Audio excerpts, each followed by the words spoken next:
right. And I think that's ultimately up to God. So my personal belief, I wasn't. I won't say that at the time I was opposed to the death penalty, but I wasn't screaming kill him.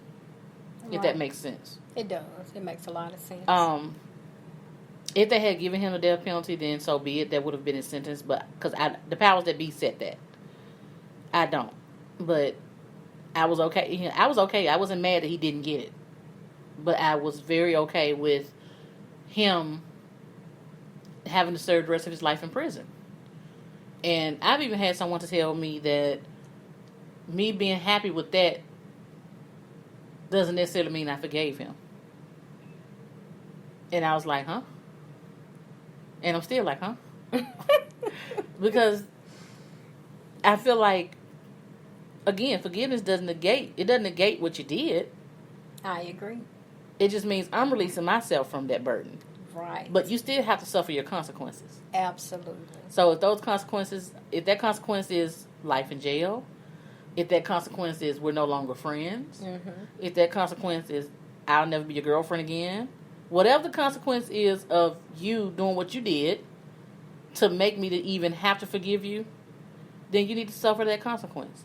Every action has a reaction. So I guess that person's question was actually, had it been a sentence that you weren't satisfied with, say, for instance, in this particular case, Amber Geiger only received a 10-year sentence. And we're not going to dive in that direction because that's a whole other episode of the podcast, absolutely. But had you not been satisfied with the sentence that he received, do you think you could have forgiven your mother's killer as quickly or at all?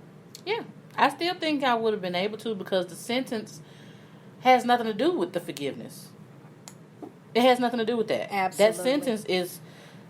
The sentence is that's merely court politics. Right. That has nothing to do with forgiveness. I completely agree. So I that's why I said earlier when we started that the people are focused on the wrong thing with his brother hugging him. I mean, the focus should have been what's going on with the sentence here. Mm-hmm. Absolutely. But again, that's a horse of another color right now. We can't deal with that yet. But right. No, that wouldn't have made a difference for me. I mean, would I have been disappointed? Of course I would have been disappointed. But that again has nothing to do with the forgiveness. Because at the end of the day, any sentence is not going to bring my mom back. Absolutely, and that's the main point there. It really is. And at the end of the day, when it's all said and done, no matter what sentence was delivered to him, the forgiveness was still about you. Yeah, the forgiveness was still about your journey, your progress, your happiness, and peace of mind. And with this young man, with the John family, that young lady is going to have to deal, however short her sentence is or however short her time will be, she's going to have to deal with her own struggles. Absolutely. She's going to have to deal with her own spirit. She's going to have to deal with her own powers that be, whatever it is she believes in. Right. She's going to have to deal with that and the consequences of her action, because the consequences, they go beyond a jail cell. Mm-hmm. That the consequence is going to be in her mind. The consequence is going to be your spirit. You're going to have to deal with these things. Mm-hmm. And you're going to have your own come to Jesus meeting or whatever it is you believe in. So, that, like I said, that has nothing, the sentence has nothing to do with the forgiveness. Right. And there were a lot of other things going on in this particular trial that people had some issues with. And, excuse me, we didn't address those things for a reason, because we wanted to make sure that this particular episode was specifically about forgiveness. And that's why we didn't address the other things that took place that had everybody in an uproar, which a lot of it, it's not like we missed it. We didn't miss it. We saw it all. Trust me, we saw it all. Right. However, we wanted to keep the focus on forgiveness, because in this particular case, that's what was most important. It was important for us to understand that his journey and his level of forgiveness was his own, not ours to dictate. That was his. And understand the separation there. Absolutely. Understand that for him was a spiritual journey, and all that other stuff is court politics. Right.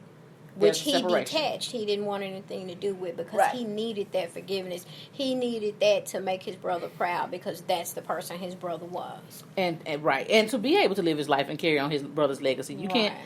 I don't think that he would be able to carry on his brother's legacy with hate on his heart. Yeah, I completely agree. So with that being said, I think people really, really should understand one thing. And this quote, I love it. I've seen it before. And it is a short quote, but it carries so much weight. Mm-hmm. Forgiving others. You forgive others, not because they deserve forgiveness, but because you deserve peace. That was said by Jonathan Lockwood Huey. And when I say that carries so much weight. So much weight. Because it is definitely for you. Again, that goes back to me saying, I don't forgive. I forgive people who haven't even apologized or acknowledged what they've done. So that forgiveness wasn't for them. That forgiveness was for me. Absolutely. And even looking at them now and seeing them and knowing that they haven't apologized years later. And not even thinking about it. Years later, I still say, you know what? But here I am feeling free because I released it. Absolutely. And I have no hate in my heart at all. There you go. So, well, we're about to switch lanes and end this thing, y'all. But before we go, don't forget to check us out on Twitter at Just Switch Lanes, Instagram at Switching Lane Podcast. Look for us on YouTube and Spreaker. You can hit us up on the email, switchinglanes901@gmail.com. Let's hear those topic suggestions. Absolutely. We're waiting on them. We're looking. We're checking. And last but not least, join the Switching Lanes Facebook group. Like the Switching Lanes podcast page. Invite your friends. Invite. Share. Yes. Shout out to Payu. He shared our page. And he's the great composer of this music that you're listening to. Shout out to Payu. So thank you, Corey Payu Milam, for that. On that note, love, Jen, and Cicero.